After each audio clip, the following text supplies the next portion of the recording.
losing our great tight end, Rob Gronkowski, to a back injury. We knew how to take a punch. We also knew how to respond to one. Poise meant everything. We knew what we were in the midst of doing in that second half.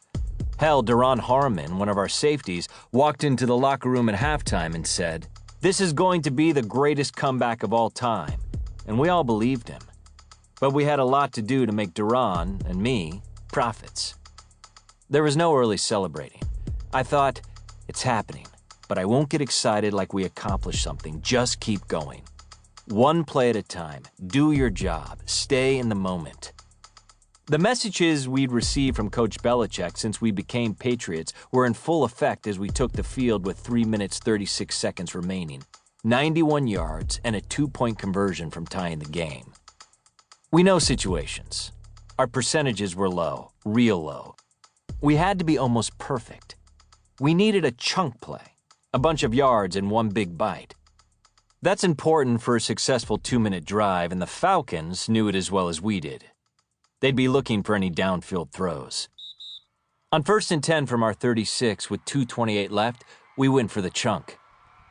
As we came to the line, I saw the Falcons' alignment gave me a shoot route, which meant that if their two safeties were split, I would keep my route thin, sprinting in a direct line toward the goalpost upright nearest me. If there was a single safety in the middle of the field, it would be a situation known as middle field closed, and I would run a crossing route. It's a pretty standard NFL route. You just adjust and take what the defense is giving you. Atlanta moved into a defense known as Cover 5. That's 2 deep safeties, each one covering half of the field, and man-to-man coverage underneath. My defender, the Falcons' corner Robert Alford, had inside leverage, meaning he was lined up to stop me from going inside him to the middle of the field. We both knew that the deep middle was the weak spot, because the safeties were split. Just beat Alford, then get inside him. We'd executed the same play a couple of times in practice leading up to the Super Bowl back when we were in Foxborough. Usually, if we hit something in practice that's a chunk play, Tom will want to run it because it means we're already comfortable with it. You need that confidence.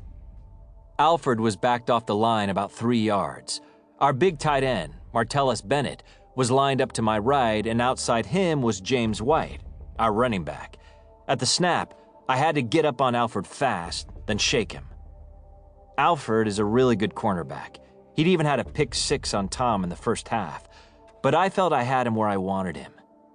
I took off hard to set him up for a sharp cut about 10 yards downfield, but I didn't give him a great move. Instead of sticking my right foot in the ground hard and cutting sharply, I rushed and rolled into my cut. I didn't get across his face as effectively as I wanted. Alford warded me off and caused me to drift a little farther upfield, so my cut wasn't sharp at all. On a route like this, the quarterback's worst nightmare is the defensive back turning his head around getting a look at the ball, especially if the receiver is behind the DB. That's what Alford did. I saw his head turn and thought, oh shit, if this gets picked, we're done. He was slightly off stride though, so all he could do was jump and bat at it. I jumped when he did, so I was stuck in the air, staring at the ball as it dropped. I was like a guy in the desert who hasn't seen water in 10 days pulling up to a stream.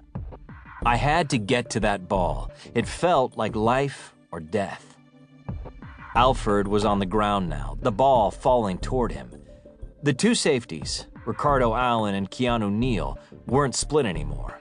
They were coming for the ball too.